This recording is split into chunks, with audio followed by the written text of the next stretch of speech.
فالراجل غاب شهر ورجع له، فالامام الجنيد بيقول له ايه اخبارك، عامل ايه في الصلاه؟ فقال له لا انا بطلت اصلي. من اول ما ابدا من ال40 نوويه اللي هو متن ممكن الواحد يقراه وهو قاعد، بس احنا مش عايزينه يقراه وهو قاعد. ليه؟ عشان احنا عايزينه يقراه قرايه تمثل. يعني لو هو بيقرا في ده يتمثله. طب يتمثلوا ازاي؟ يعني انا اول حديث في احاديث ال40 نوويه انما الاعمال بالنيات وانما لكل امرئ ما نوى. طيب ادي الحديث، الحديث ممكن نقوله احنا في 30 ثانيه. ايه جديد؟ عايز اقرا قرايه تمثل، اعمل ايه؟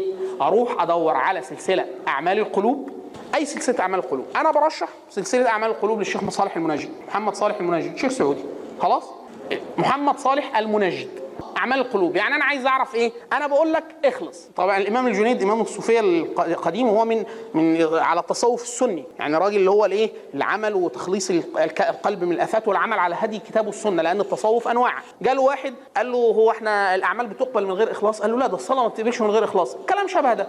فالراجل غاب شهر ورجع له، فالامام الجنيد بيقول له ايه اخبارك، عامل ايه في الصلاه؟ فقال له لا انا بطلت اصلي. قال له يعني ايه بطلت تصلي؟ قال له مش انت قلت لي الصلاه ما تقبلش من الاخلاص وانا مش قادر اخلص؟ قال له ويحك، قلت لك اخلص ولم اقل لك لا تصلي. يعني انا بقول لك ايه، لا شوف لك نيه عدله. تقول لي طب خلاص ادور على نيه عدله وارجع اكمل الشغل. انا ما قلتش كده، انا قلت ايه؟ تعالج الاثنين مع بعض، فان الله لا يمل حتى تمل. يعني تعمل مره واثنين وثلاثه قد الله عز وجل يهدي قلبك. واحد يقول لك اصل انا مش لاقي قلب للذكر، ابدا الذكر يحضر قلبك، مش من الصلاه وبتاع، قوم صلي، الله عز وجل يصرف عنك الشيطان ويقرب لك الملك، وهكذا. يعني قصد الانسان مش زرار هدوس على الزرار انا اقول لك انا في مود الايمان دلوقتي، هو مش مشغل نفسه فايبريشن.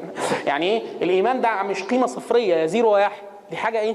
حاجه انفعاليه كده بتزيد حتى تلقى الله عز وجل. فانا ايه عايز اقرا حاجه زي كده، لو قريتها هتحول؟ لا، هو بس هيساعدك.